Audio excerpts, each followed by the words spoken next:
Welcome to Herbally Yours, an adventure into the world of natural medicine. Here is your host, Dr. Ellen Kamhi, the natural nurse who will help you take the leap to ultimate wellness. Greetings, and thank you so much for joining me, Ellen Kamhi, the natural nurse, for another edition of Herbally Yours, right here on the voice of Nassau Community College, 90.3 WHPC. Herbally Yours brings you the latest information about the many facets in the world of natural living. Today, I am so happy to have as our guest, Dr. Marina Yuabova. She is a family nurse, practitioner, and associate professor at the City University of New York.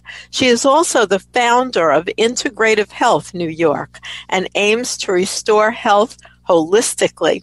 Her extensive training and broad experience makes her a unique medical professional with vast knowledge pertaining to functional, integrative, alternative medicine, as well as conventional medicine.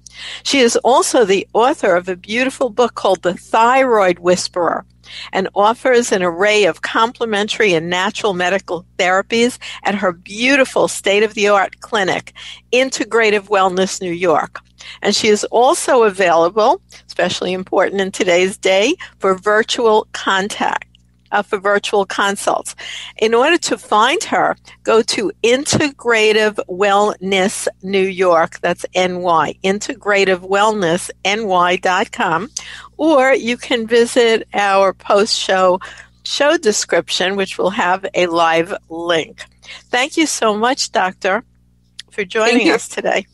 Thank you for having me today on a show. Now, let's go back in time and just share with our listeners how you got involved in being a medical professional in the first place. It makes me giggle all the time. So I come from Russia, and we really didn't have many options, and my parents gave me 3, to which I chose. So options were to go to become a teacher, to become a seamstress, or to become a nurse. So I chose to become a nurse. That's interesting. So that's something that's a different kind of thinking, because you were in Russia and it's not like women could just do anything they wanted, like, let's say, be a financial advisor or something like that. No such thing. No, absolutely not.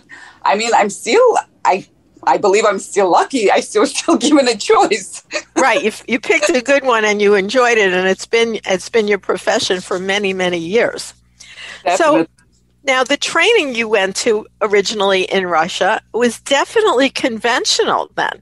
You know, that would be considered regular conventional medical training. Were there some more natural aspects to it than you would find in the United States? Definitely.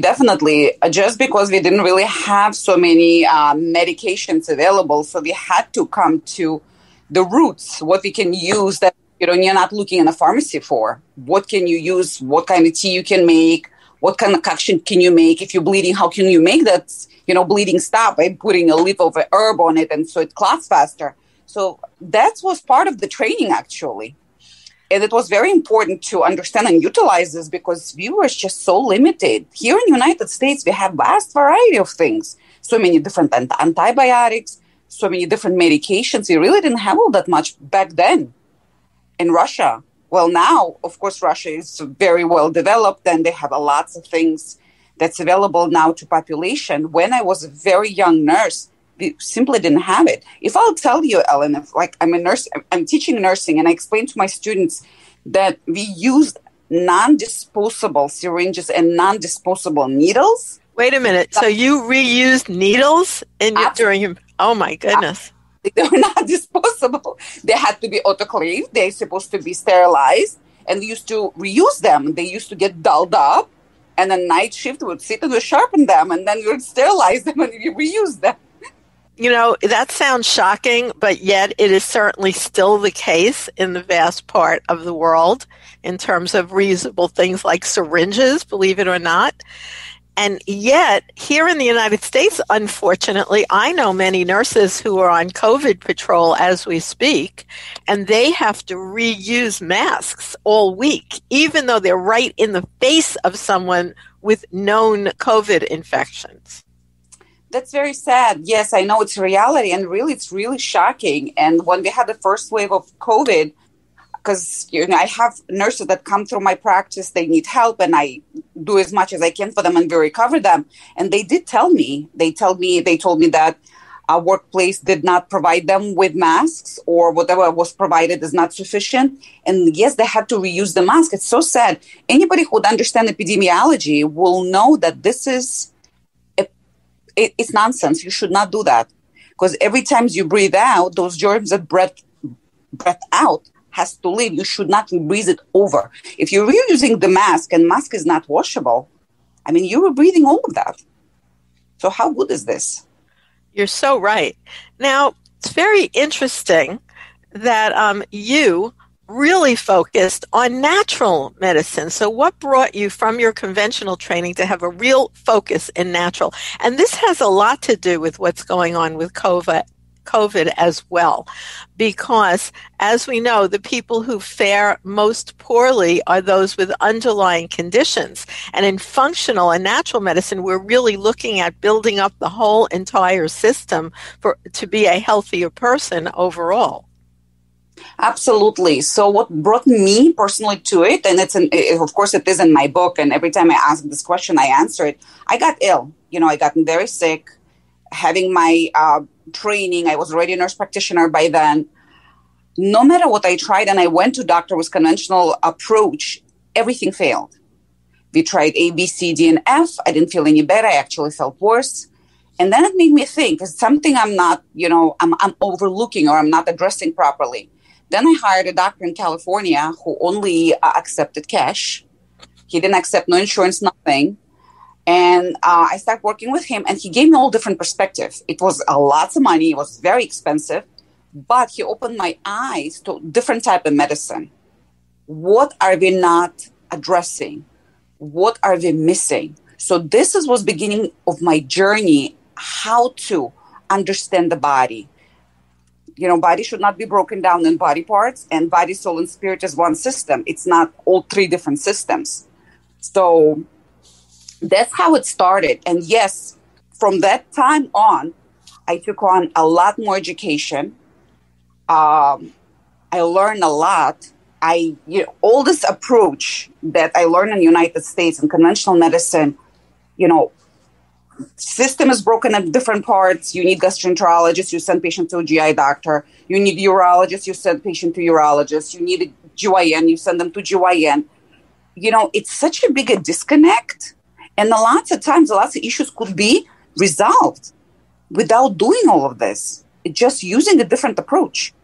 The approach is find what's deficient, replace it, and if there are any toxicities, remove them and support the system. So you're using the word toxicity, and yet there doesn't even seem to be a recognition of toxicity in conventional medicine. You're absolutely right. Unfortunately, my sister-in-law and my brother, actually, they both conventional doctors, and they are primary care physicians. Every time we speak, and I tell them, you know what, liver needs to be detoxified. You have to keep lymph moving. Just they look at me because they don't have a concept. They don't understand what I'm talking about. If you have an AC in a house, it needs the maintenance, doesn't it? We maintain it every season. You have to change filters. People who are very highly allergic to pollutants and all, to air issues, air pollutants, they have to change filters twice a year, sometimes 3 times a year. So why don't we address our system the same way? Well, that is certainly an excellent question. And also, we're thinking about your book, which is Thyroid Health. And let me reintroduce you. So I want to remind you, listeners, that you're listening to Herbally Yours on the voice of Nassau Community College, 90.3 WHPC. I'm Ellen Kamhi, the natural nurse. And today, my guest is Dr. Marina Yuabova, and she is right here in New York. You can find her at Integrative Wellness NY.com. And she's available for consults both in her beautiful office. If you go to that website, you'll see the office. It's so inviting, Dr. Yuabova. And she also is the author of a book specifically on thyroid health. and it is called The Thyroid Whisperer. What made you choose that topic to write about? First of all, because I had this issue, and that's how I got sick. And, it took a while to understand what's going on, and that was a main issue. Of course, it was just a secondary or tertiary symptom of even bigger underlying issue as toxicity that causes what? An autoimmune disease. I have lots of patients that come here. Every third woman that walks into my office without knowingly has Hashimoto's thyroiditis. It's amazing. If you don't address it, they'll have symptoms, they'll have issues. So that's what made me pay attention and write a book on thyroid. And the book is not just on thyroid. It's about the communication of entire system and how important the thyroid gland is, because it regulates almost everything. It has a lot of regulatory functions. And I had patients that come to me and I tell them, you know what, we need to regulate this. Let's start. And you will understand these people from conventional understanding. They'll say, well, it's not a big deal. It's just a small thing. Well, it's not. It's absolutely not true. It's, yes, a small gland, but it has great amount of control over the system as a whole. When women cannot lose weight and they say, you know what, I almost eat nothing, although I'm still gaining weight. What does it mean? Their metabolic rate is down. What's controlling metabolic rate? The thyroid gland. It's just so simple. I had a patient who came into my office, doesn't sweat. It's like, doesn't sweat. She just doesn't sweat at all. What is the problem? It's like, let's check your thyroid. How come? Thyroid has nothing to do with it. Of course, it regulates the temperature. It does everything to do. We have to see what's not working. Why is it not working? Maybe we can stimulate. Maybe we can teach it to communicate with hypothalamus and pituitary and adrenal glands. So it gives proper signaling from the brain to thyroid to make it work. So it's all different steps. Women cannot get pregnant. An issue. What's the problem? Start digging again. Our lab ranges are very different. They're not the same as conventional practices or conventional endocrinologists. For them, their lab ranges are very broad. Our lab ranges are much more narrow. When people are asking me, I tell them it's very easy to compare. The conventional lab ranges, TSH, let's say they say 0.32 to 5. Wait. I want to emphasize this because it's an important point. What you're saying, Dr. Marina, is that a conventional doctor, even in my experience, even an endocrinologist, usually does not do sufficient thyroid testing, especially if you go to your regular doctor and people suspect, they read, let's say, a wonderful book like yours, which I do recommend, The Thyroid Whisperer. And I know you have it easily available for anyone if they go on the website, integrativewellnessny.com. And in The Thyroid Whisperer, you talk about the fact that many times doctors will tell a person, even though they're having the symptoms you're talking about, something like all of a sudden weight gain, they can't really lose weight, sort of mild depression, sleeplessness, hair falling out, there's a long list of things. Yep. And the doctors just tell them, well, what do you expect? You're getting older. Yeah, we'll test your thyroid. And they do something called a TSH. Yes. Tell us what TSH is and why that is not sufficient. So TSH is basically it's a marker of communication of hypothalamus and pituitary to thyroid gland. So it's thyroid stimulating hormone. It's a hormone that released from the brain into thyroid to communicate how much gland is necessary and how much hormone is necessary. We produce two different hormones in our thyroid gland. It's T3 and T4. T3 is very readily available, and we only make about 7% of it per day. So T4, it's not so readily available. In order for this to become available, it has to go through liver and through digestive tract, and then it becomes available. So if you have anybody for any kind of liver toxicity, by the way, blood work usually doesn't pick it up, or gut issues, this never converts. So these people don't ever utilize it. Or think about yourself. When you only have 7% of available hormone, which is T3, and almost nothing else, how would you function? So this is what it is. In order for anybody to understand how thyroid function. We need TSH, we need free T3, free T4, reverse T3, total T3, total T4. We need a lot to understand how body works. And lots of times when patients tell me, well, I've been going to the doctors and they check everything and that everything seems within range. What does it mean? It really doesn't mean much. My shoe size is 8. If somebody gives me size 10, I'm not going to be comfortable. These are ranges. Ranges have to be very specific to person, not to general population. If somebody has a TSH, a 5, meaning the signaling is coming out of the brain into the thyroid so much to give me more hormone, make me more hormone because body needs more, I will never see this person feeling good. They sluggish, they tired, they're depressed. Sometimes they have symptoms of anxiety somehow at night.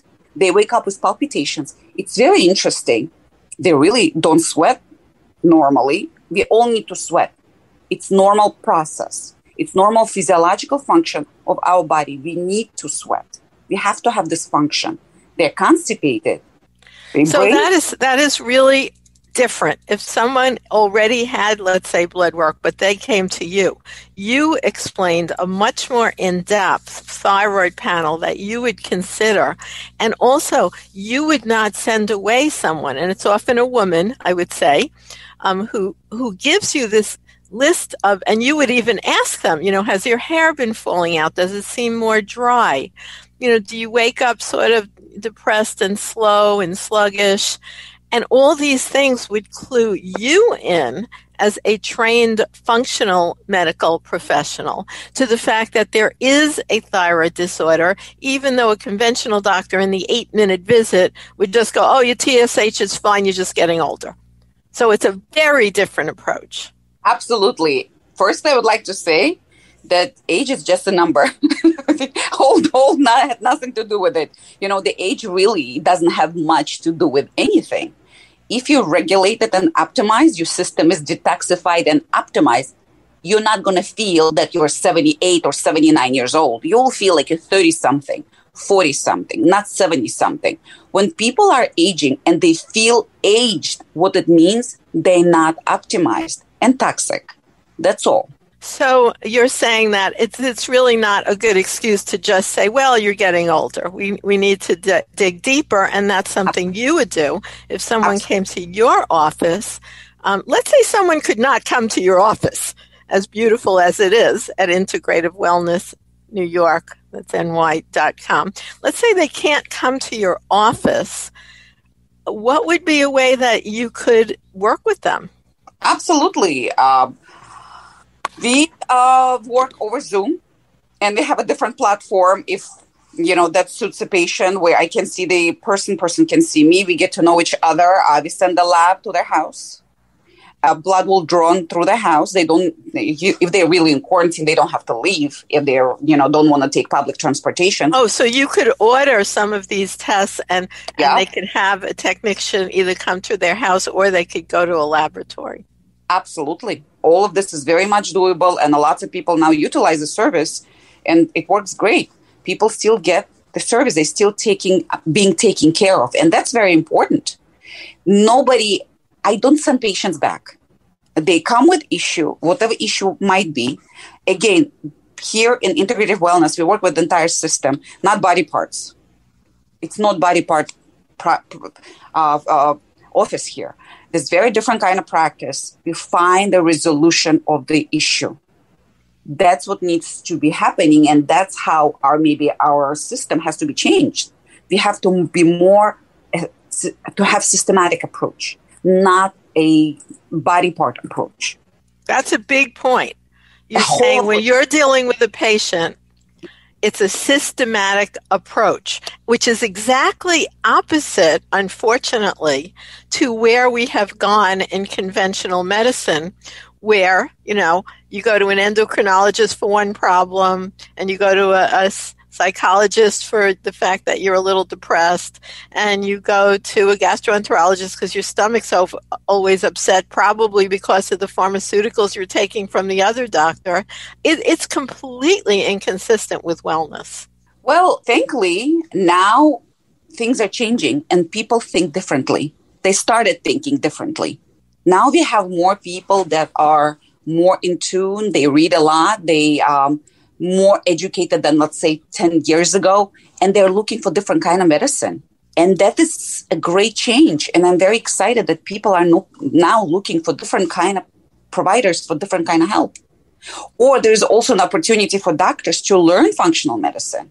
And this is great.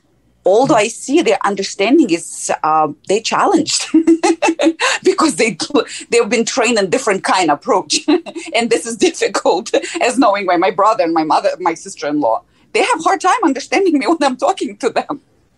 You know, it is, but it isn't, because even if you go back in your conventional medical training far enough, you know, you did things like anatomy and physiology and mechanisms of action and how there are hormone receptor sites. So really, doctors have been trained on all that, but then it just goes to a pharmaceutical solution in medical training instead of how could we perhaps make those receptor sites better able to recognize hormones that are passing by. And that's often linked to nutritional deficiencies.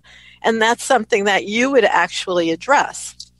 Absolutely. I actually use maca for that, for those people who I see, no matter what they take. And you even can give them, let's say, T3, T4, and you see they're not responding. What it means, their receptor sites already occupied. They're dulled up. You need to sharpen them, free them so they can understand what's coming and how to properly signal back and what to release. So I give them maca, and maca works great. And again, maca. Okay, let me just say that again. You're talking about an herb called MACA, maca.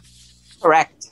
I'll tell you, that is one herb. It's amazing. It doesn't get you high or anything, but it's something that so many of my clients often say that when they take it, they feel better. And one of the things they always talk about is feeling less depressed and less like anxiety ridden.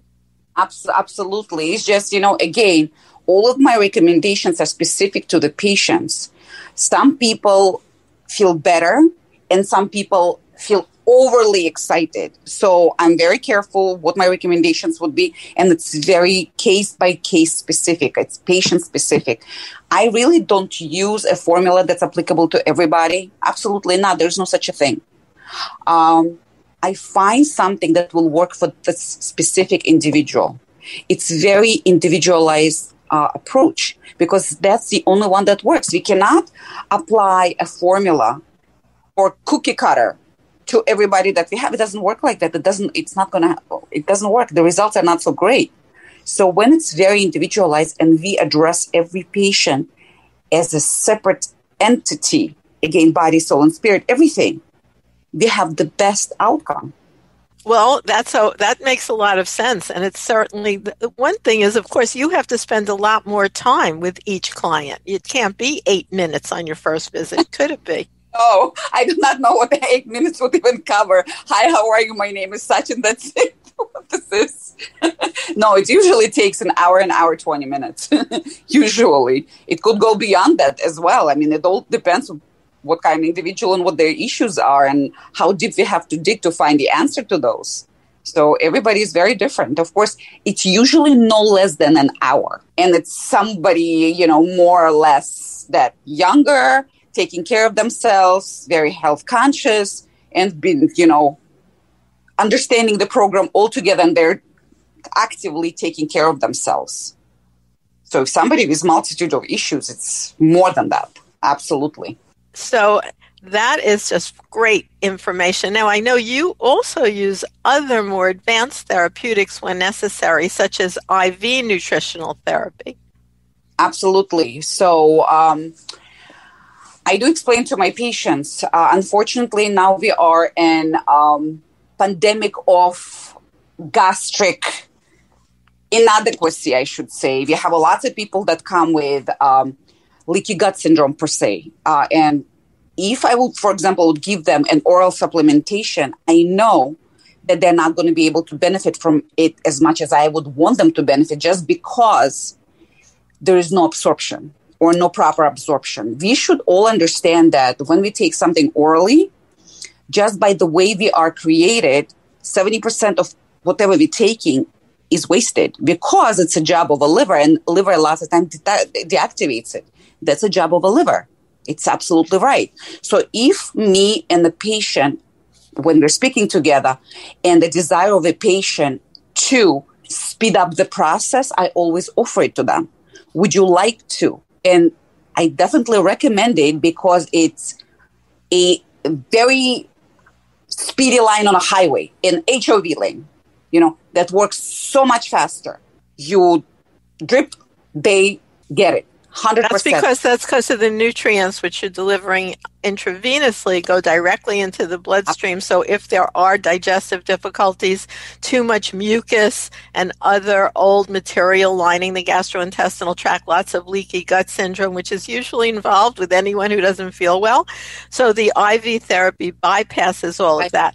But of course, we can do things besides IV therapy, because right now that's a little challenging with people going around, let's say, on trains to come there and, sit in an office and get hooked up. All of that is so much interfered with. And yet there is a lot you can do, as you talk about in your book, The Thyroid Whisperer, with things like foods and the right kind of supplements and looking at detoxification and helping someone pull it all together. Absolutely. It's very important. And I would like to stress the effect of stress on the system itself. And patients tell me, but I do everything for stress, I'm not really stressed. And I explain to them what it means. Stress is all different. Stress could be physiological, could be physical, could be psychological. If somebody has an underlying issue and trauma from the childhood, it really doesn't get canceled out. So that, as a long-term effect, will stress out the system. So now I'm going very deep, like I took you very deeply. Of course, we start with layers, and we start like an onion with layer, and we peel the layers off from top to bottom until we get to the core. Well, that is a great point. I have to stop you, Doctor, because we're just about out of time right here on Herbally Yours. So you had so many wonderful recommendations, and I suggest people go to your website, integrativewellnessny.com, and your book, The Thyroid Whisperer, is available there, as well as other places. And it goes into, you have wonderful charts and programs and food suggestions. So thank you so much for being our guest today. Thank you for having me, Ellen. And thank you, listeners, for tuning into Herbally Yours, produced in the studios of 90.3 WHPC, Nassau Community College, Garden City, New York. For further information, email us at whpc@ncc.edu. This is your host, Ellen Kamhi at naturalnurse.com, inviting you to join us again next week for another edition of Herbally Yours. Until then, stay healthy.